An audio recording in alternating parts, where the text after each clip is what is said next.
welcome to this special Metal Matt podcast episode on Tuesday. It's a kind of a weird day to do one, but I just really wanted to do one. And really, why should MetalWeen have any official rules? I mean, I can do a Metal Matt podcast whenever I want.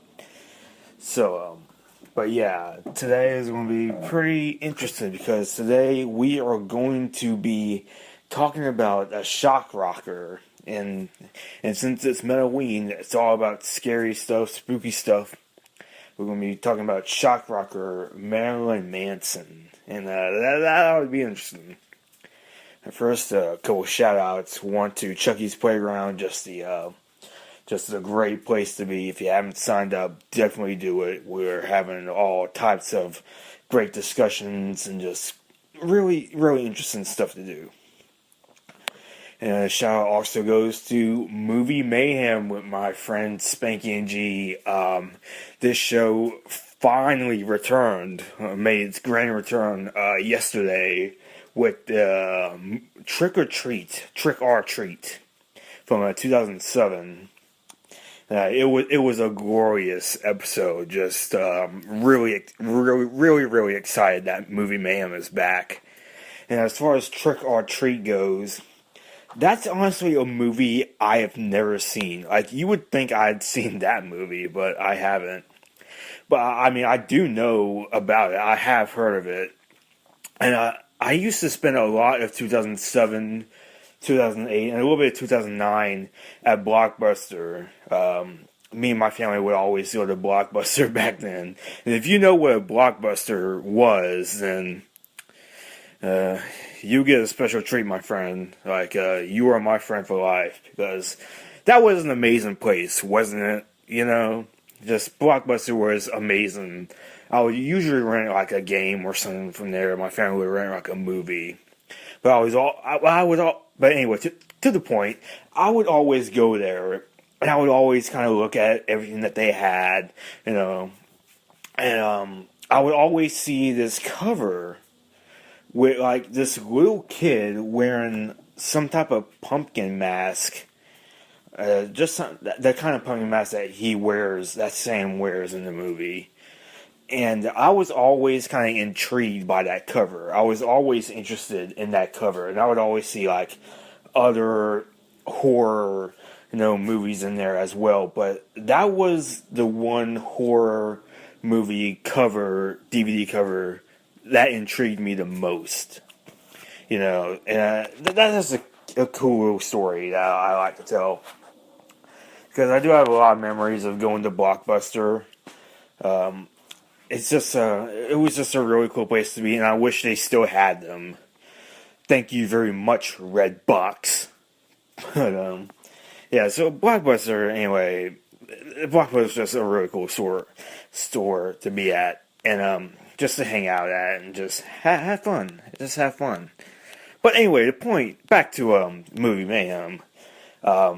Just a really great episode. Once again, Spanky and G have like great chemistry, Just really, really great. I enjoy listening to them. And honestly, listen to a new episode of Movie Mayhem. It really motivates me. You know what I mean? Like, it just really, really motivates me. It inspires me to make my podcast better. It inspires me to do a great podcast because theirs is just so entertaining, and it inspires me, and I just love listening to them. And I like to listen to them as much as I hope that you like to listen to me. You know what I mean? So I just enjoy listening to that podcast, and I know Spanky and G, mostly Spanky, is probably going crazy over my deep, Barry White-like voice. Apparently, it melts his ice cream, so to speak. And I'm really glad I can do that for you. But, oh yeah. But anyway, Anyway, check out Movie Mayhem. It's a great podcast. Definitely check it out. It's very entertaining. Spanky and G are awesome. And I consider the two of them to be my closest personal best friends in this entire solar system. So, definitely check them out. They're really good. And so, now it is time to shoot the shuffle.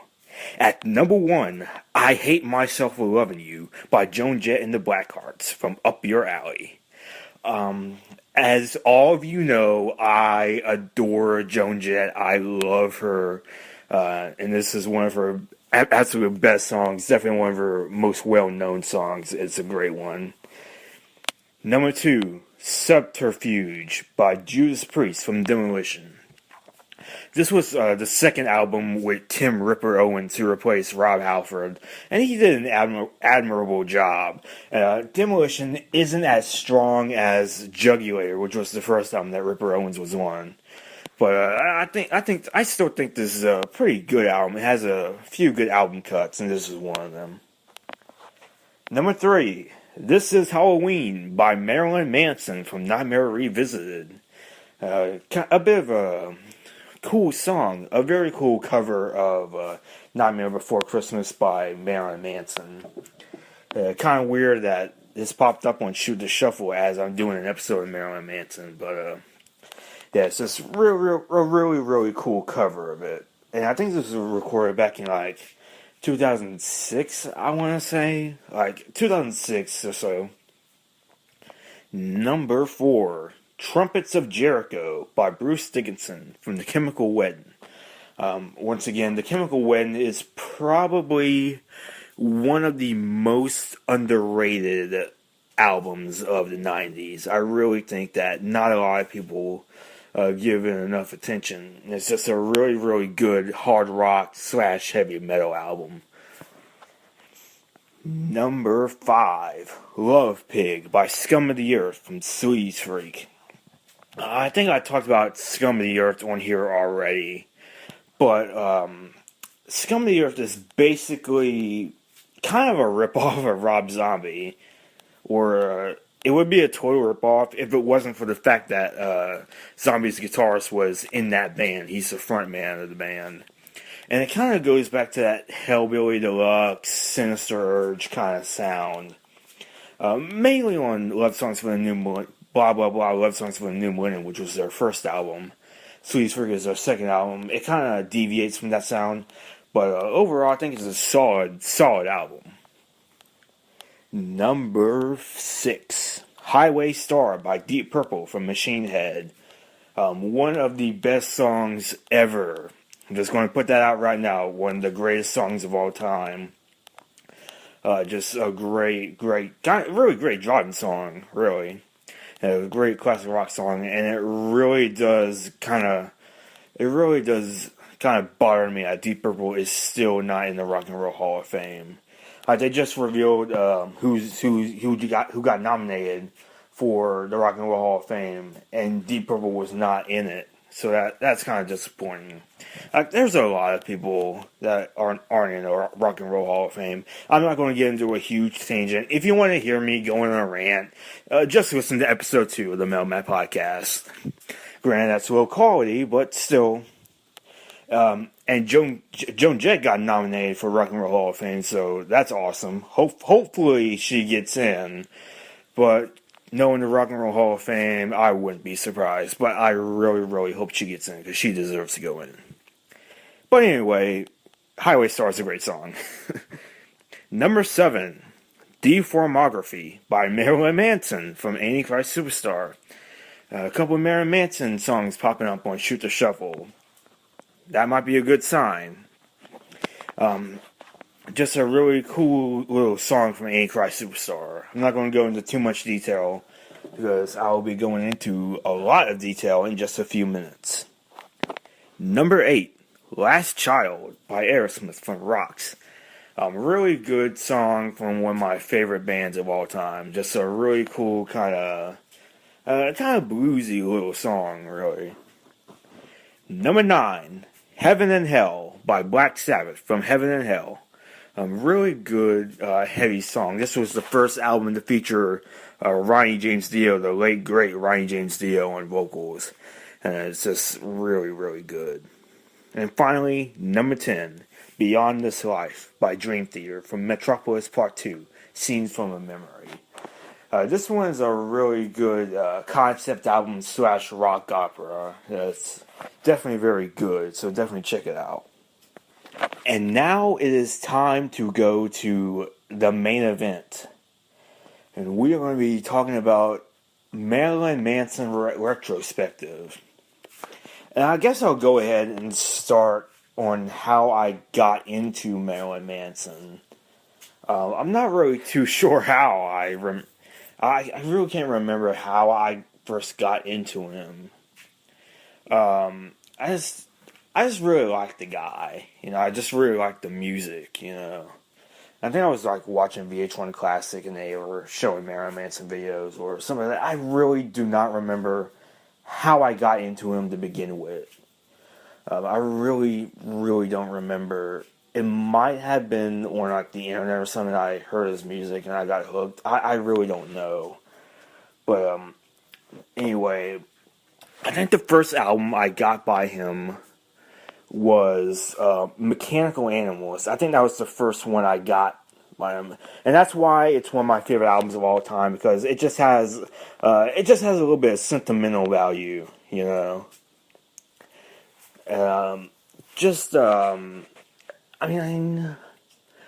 really Marilyn Manson back in around 10th grade or so, like that was all I listened to, like I was taking a I'm not sure what you would call it, like a speech class where you would always have to like talk in front of class. You would have to give speeches, random stuff like that. And a lot of the time, I would always do speeches or about Marilyn Manson albums. Like I did one on like I would always, everybody knew I was a rock freak. I was a rock and roll freak in that class, Like, one day, like, one of the times that I had to do a speech, I did, like, a speech on, like, Marilyn Manson's Hollywood album. Like, yeah, and I also did, like, another speech on Metallica's Saint Anger. And I also did, we also had to do like this dramatic reading of a song that we chose, and I decided to choose David Bowie's Space Oddity. I thought that was like the best song that could have a dramatic reading, So I just did things like that in there, and that was a really fun class to do. You know what I mean? And then there was also this one embarrassing moment where I vomited in class, because I was sick that day, and I just vomited all over my desk. That's not a very flattering story of me, but that's just something that I figure I want to share. But that class was really, really fun. I do kind of miss it. As much as I'm not a huge fan of school, thank God I'm out of there. But I do miss that class, because that class was pretty fun. But anyway, back to Marilyn Manson. Kind of got off track for a minute there, but yeah. But the fact of the matter is, I was a huge fan of Marilyn Manson back in like 10th grade or so. And so I ended up pretty much getting almost all of his albums, basically. I'm actually looking at it right now, because I have like this little shrine, like I have like this desk, right, where I pretty much keep all my CDs. I don't know if anybody else still collects CDs, but I do. And I own Antichrist Superstar, Mechanical Animals, Hollywood, The Golden Age of Grotesque, Eat Me, Drink Me, The High and the Low, Born Villain, and Lest We Forget the Best of Marilyn Manson. That's all up on top of my desk, on the very top of my desk. And I have like the wall of CDs that I have. And I actually got that idea from an episode of MTV Cribs when Sebastian Bach, the lead singer of Skid Row, was on there. And he was showing off his own CD collection. And like he just had like a wall of CDs, and I'm just like, you know what? Maybe I should do that with my CDs. And the bad thing about that part is they fall all the frickin' time.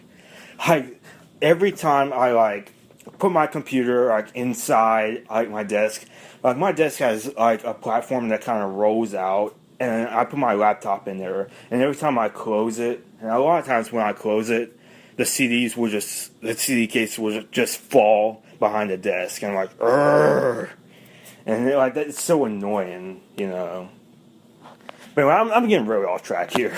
But yeah, anyway, I pretty much own almost every Marilyn Manson album. I don't own Portrait of an American Family or Smells Like Children. I'm not a huge fan of either of those albums. I do like them, but not enough to actually own them. But anyway, I'll go ahead and start talking about Marilyn Manson because I'm kind of wasting a lot of time here. But just trying to make this podcast as entertaining as it possibly can, you know. But I'll go ahead and start talking about Marilyn Manson's first album.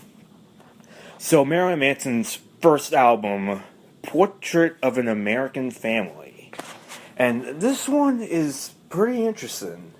It's very early Manson, and because of that, it does sound a little bit weird. It's not the Marilyn Manson that a lot of people know.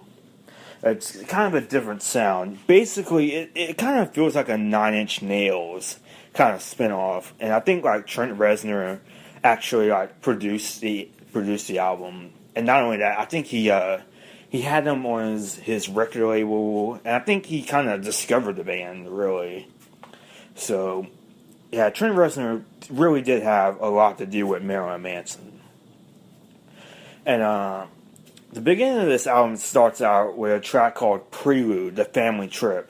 And it has Manson reciting the dialogue from the boat scene in Willy Wonka and the Chocolate Factory. And it's interesting, but it doesn't really fit the album. I don't know. It just doesn't fit well with the other ones. I don't know. I mean, I could see this going on something like, you know, Smells Like Children or something like that, but I don't know. It just doesn't really fit here, at least for me anyway. And so, then the rest of the album is pretty cool, you know, like Lunchbox is a pretty good song, and Get Your Gun is pretty cool as well. And Cyclops is very cool as well. And the funny thing about Cyclops is it actually kind of features sort of a demo of Coma White from Mechanical Animals. Really listen to the very beginning of Cyclops. And like very quietly and kind of quietly in the background, you can kind of hear this riff that sounds a lot like Coma White. And I don't know, I just thought that was really funny. And it's a really cool song. And Dope Hat is pretty cool as well. Wrapped in Plastic is pretty interesting as well. It has I think it's like a sample of Laura Palmer's Scream from Twin Peaks. And I think that's what the title was referring to. Laura Palmer being wrapped in plastic on that show. And Dogma is pretty cool as well. It features a sample from, I want to say Pink Flamingos. I'm not 100% sure, but I think it is Pink Flamingos, where Mink Stowe's character says burn. And that's a pretty cool. And Snake Eyes and Sissies, that's a really underrated song. And I heard that was originally supposed to be the lead single of this album, rather than Get Your Gun. And I really wish that Snake Eyes and Sissies was the lead single, because I think that's a far better song than Get Your Gun. And My Monkey is also interesting as well, because it features some samples of Charles Manson. And I think it also has some lyrics from a song that he wrote called Mechanical Man. So that's pretty interesting as well. And Misery Machine, which ends the album, that's a really interesting one, because it's about 13 minutes long, but the actual song is about 4 minutes or so. because after 4 minutes or so, it ends. The actual song ends with like a sample from Desperate Living, which is another John Waters film.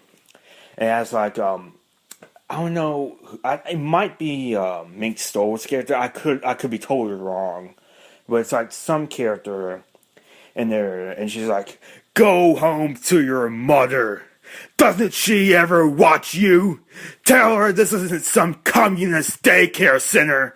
Tell your mother I hate her. Tell your mother I hate you." And so, like, it ends with that. And for, like, 6 minutes or so, a telephone keeps ringing. And, like, it just goes on and on. And thank God it's very quiet. And thank God it's quiet. Like, you can barely hear the telephone. But thank God you can barely hear it, because that would have gotten annoying after a while. And finally, in, like, the last minute of the... the actual song, it finally picks up. And there's like this mother of a teenager asks the band to stop singing and stuff, and that's just kind of funny, you know. So overall, Portrait of an American Family, it's really not that special. If you're just curious as to how Marilyn Manson sounded at the very beginning of his career, I'd say check it out. Other than that, you're really not missing a lot. I'd just say kind of skip to Smells Like Children or Antichrist Superstar or something like that. Because this album is really only for die-hard fans, basically. Marilyn Manson hadn't really gotten this sound yet. And there's a lot of samples from TV and movies and stuff like that, and newscasts and some stuff like that. Marilyn Manson, after that, rarely used stuff like that. But it's just still pretty cool. So now we move on to Smells Like Children.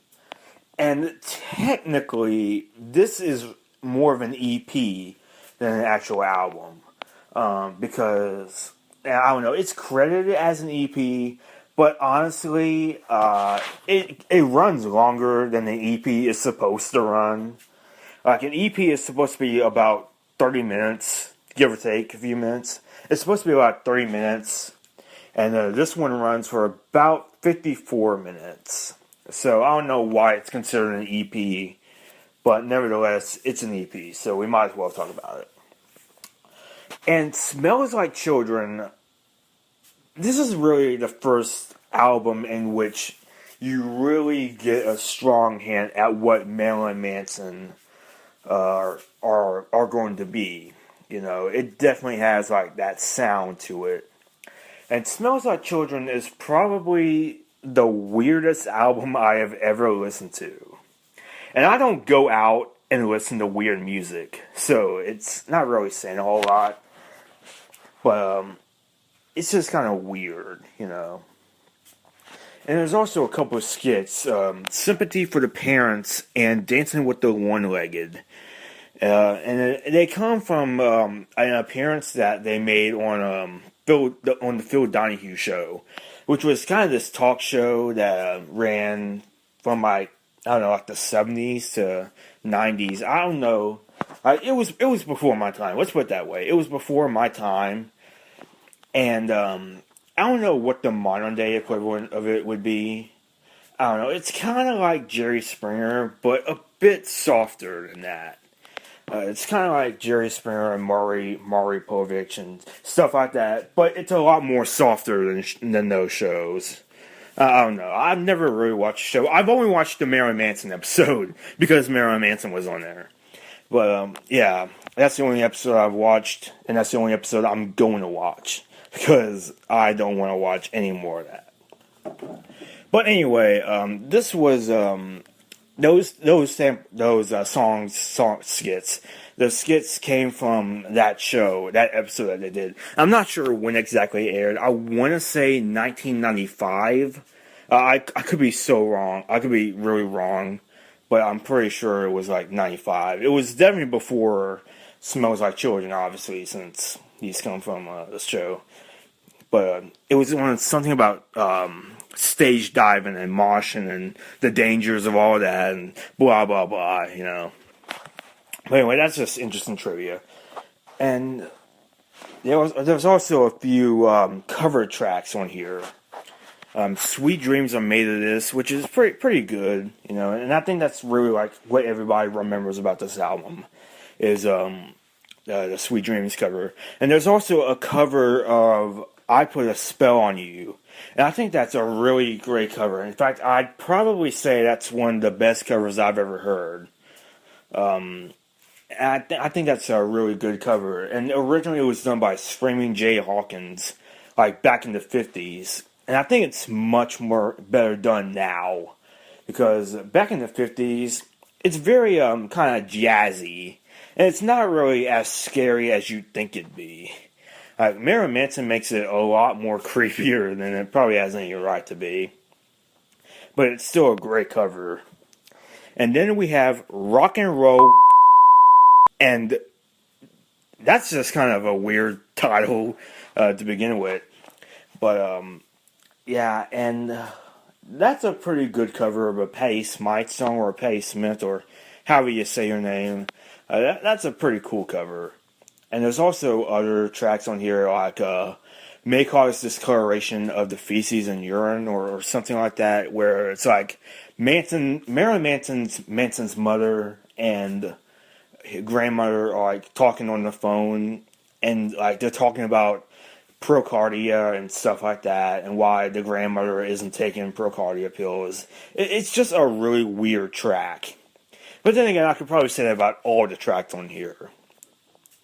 Overall, It Smells Like Children, it's just a weird album.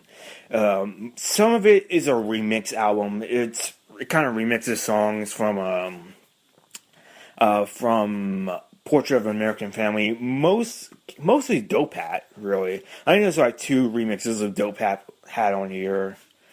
I know there's also an acoustic version of a song on there. I can't remember the name of it. But, yeah. It's just a really interesting album. It's definitely fit for Halloween. Let me say that. It's definitely a Halloween album. Definitely a good album to listen to on Halloween. So, if you haven't heard it, I'd say check it out, because it's definitely an interesting album, that's for sure. And so now we move on to Marilyn Manson's second official album, Antichrist Superstar. And this is probably the one that, pretty much the one that kind of got him on to the mainstream, really. This is a really, really great album. Just a really cool album. It begins with Irresponsible Hate Anthem, which it sounds like it's recorded live, but it wasn't. And it's a really cool opening track. Then we got The Beautiful People, which, like, you know, that was the big single. And it's a really great song. And Tourniquet is pretty cool as well. And Deformography is awesome as well. Mr. Superstar is cool. Kinderfeld is great. And the title track is great. Reflecting God is pretty cool. Man That You Fear is awesome. It has a really weird outro. And it also has a hidden track, track 99. And it's worth knowing that tracks 17 through 98 are on here. They're just all 4 minutes of silence each. So that's kind of weird, but they always used to do like weird things with CDs back then.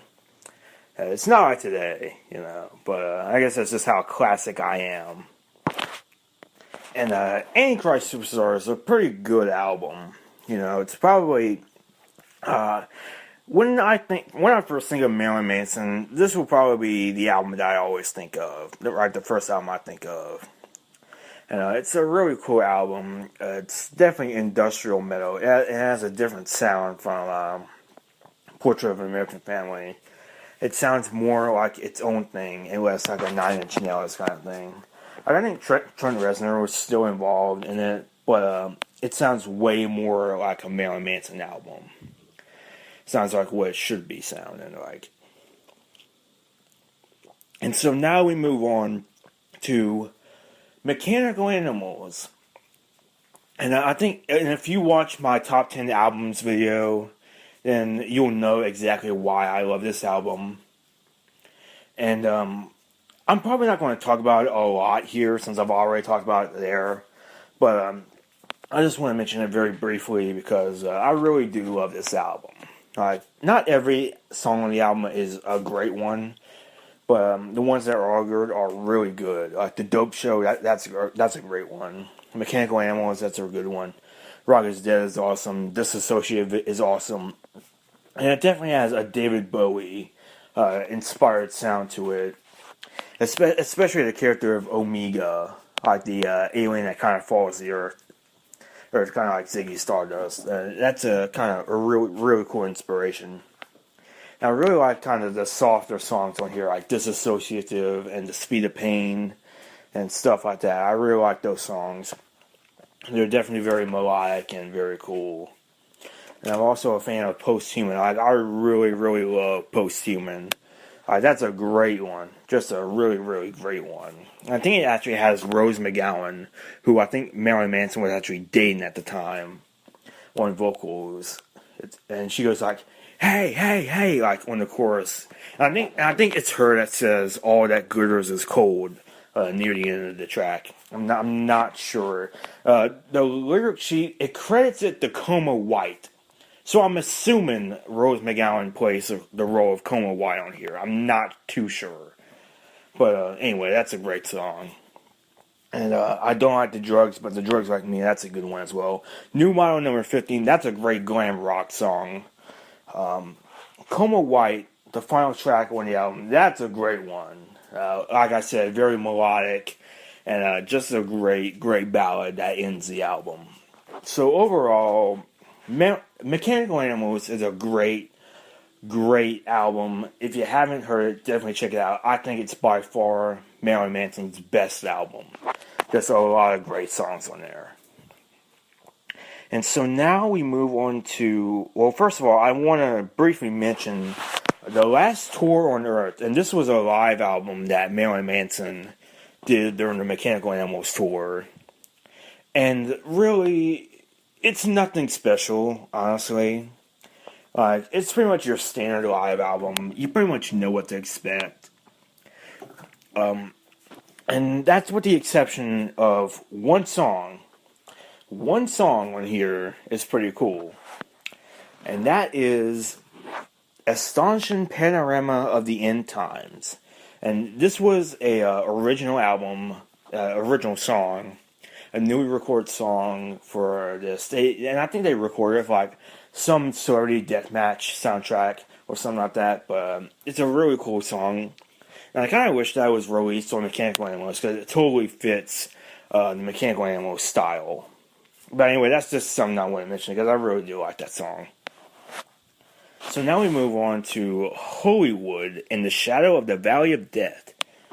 And this one is a pretty interesting album. I think it's kind of an underrated album. And it's the third and final album in the triptych.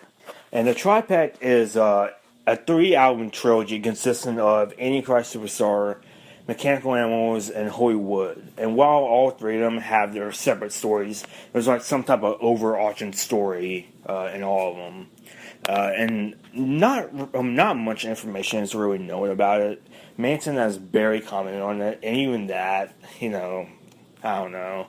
But it's like an overarching story, and there's a lot of interpretations on there, and they're really cool. They're really cool to talk about. But anyway, Hollywood, technically, chronologically, is apparently the first one in the trilogy. And it starts with a really cool intro called God Eat God, which is a really good one. And after that is the love song, which is really cool. And it has lyrics like, "She tells me I'm a little bullet, an imitation Christ." And like, I don't know, I just really like that lyric. I don't know, I kind of like the delivery of Manson. Like, imitation Christ. Like, I really like Manson's vocal delivery on some of his songs.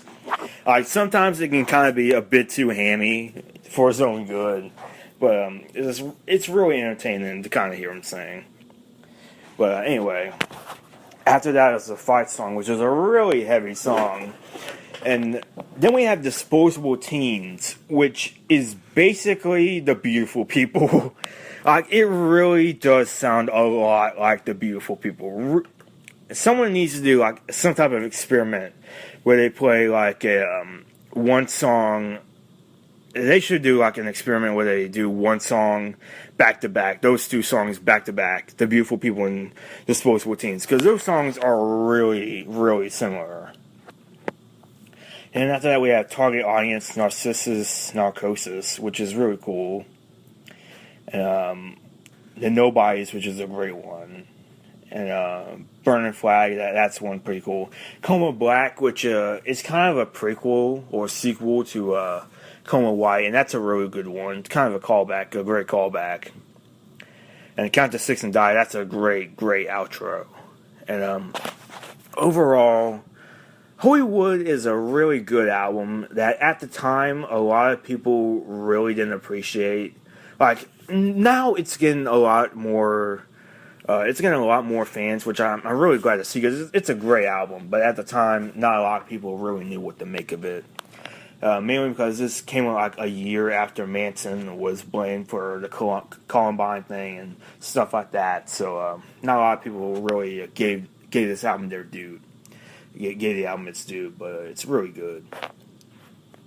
So now we move on to the Golden Age of Grotesque, and this is kind of an odd album to talk about, because Twiggy Ramirez, who was the bassist for Marilyn Manson since Smells Like Children, I believe, left the band, and Tim Skold of KMFDM came in, and it really kind of changed Manson's sound, really.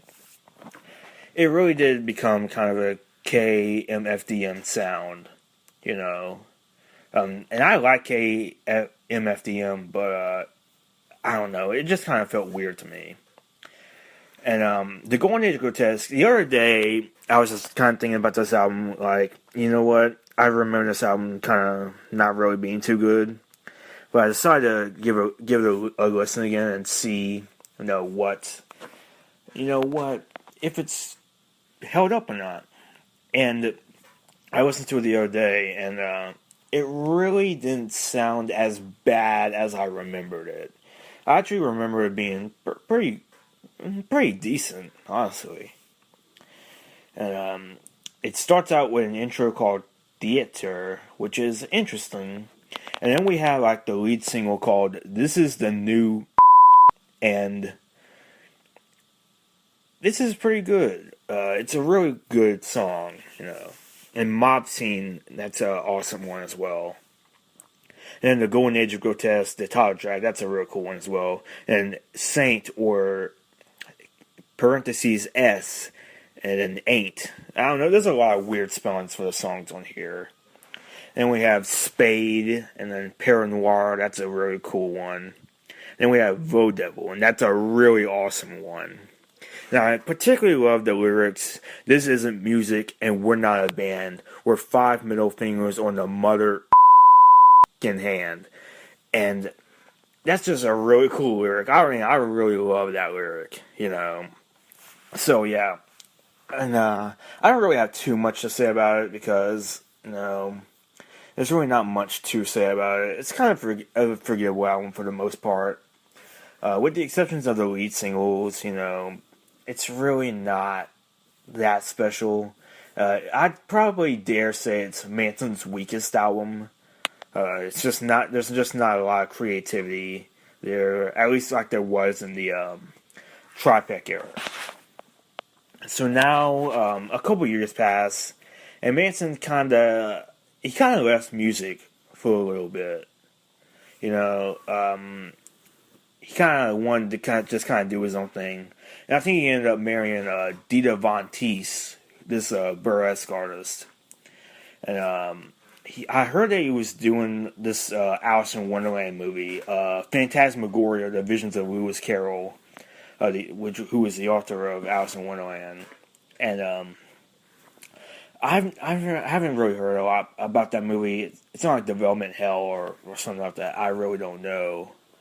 But anyway, in 2007, Manson finally returned to music with Eat Me, Drink Me. And this is a cool album. I like this album, but there is one word to describe this album. Emo. This album is very, very emo. It's just like the lyrics, my God. Song titles like You and Me and the Devil Make Three. And lyrics like I kill myself in small amounts. And the lyrics of Putting Holes in Happiness. And If I Was Your Vampire, that's kind of emo as well. And I like this album, but the lyrics are really dumb. They're probably the dumbest lyrics Manson has ever written. And Manson is usually a good lyricist, a good lyric writer, but on here, I don't know. It's just very, very, very emo. But with that said, the music is pretty good. I think it's just Manson and Tim Skold on here. It's just the two of them, but still, it's pretty good. If I Was Your Vampire is a great intro track. It probably runs on a bit too long than it needs to, but it's pretty good. Putting Holes in Happiness is pretty awesome as well. The Red Carpet Grave, awesome. Just a Car Crash Away is pretty good. Heart-Shaped Glasses is awesome. Are You the Rabbit is pretty good. Just overall, a great album by Manson. Definitely, probably one of his better ones. And so now we move on to the high end of low. And this was an album that I was actually looking forward to. I think this was the first Marilyn Manson album that I was really looking forward to. And this was a really interesting album. I was really looking forward to this album because it was promoted a lot on MySpace. And if any of you out there actually remember what the hell MySpace was, you get a cookie, my friend. Either a cookie or a gold star. Most likely a cookie. Those are more delicious. But anyway, MySpace, I used to hang out on MySpace a lot back when it was still relevant. And this album was being promoted a lot on there. And I really did listen to the lead singles like We're From America, stuff like that, and Leave a Scar. And it was just a really cool album. So I was really looking forward to this album coming out. And so the album came out, and it's okay. It's not the best Manson album in the world, but it's pretty decent. Now we have, and the first track is Devour, and that's okay. It's too soft for me, but whatever. And then we have Pretty as a Swastika, and it's kind of weird because on the back of the CD case, it's stylized as Pretty as a $sign. Obviously it was censored. Not sure why it was censored on the explicit version, but yeah. And I don't know what that's supposed to mean. Why would a $sign replace a swastika? I don't know. But anyway, that's still a pretty good song. And then Four Rusted Horses is a really good song. It's very acoustic. It almost reminds me of stuff like Johnny Cash, actually, in a way, which is kind of weird. Because I don't listen to a lot of Johnny Cash, He's a bit too country for me, you know what I mean? I'm not a huge fan of country, as you all know. I'm Metal Matt. I listen to hard rock and heavy metal. I don't listen to country. I have heard Johnny Cash before. I mean, I respect the music, you know what I mean? I'm not a huge fan of it. But it does remind me of that kind of acoustic blues stuff, you know.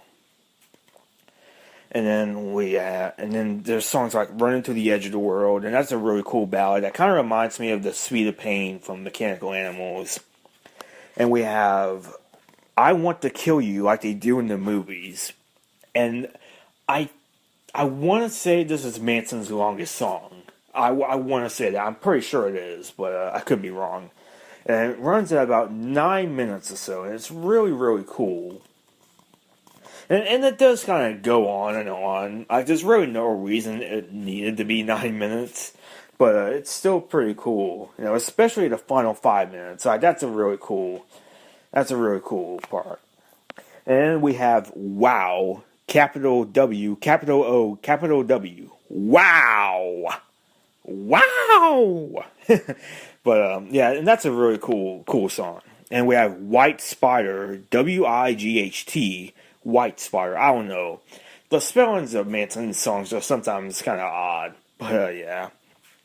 And that's a really cool, heavy song as well. And then we have "Unkillable Monster," which is a bit too soft for its own good. But I still enjoy listening to it. And then we have "We're From America," and that was a really good song. I think that was the first song from this album that I listened to.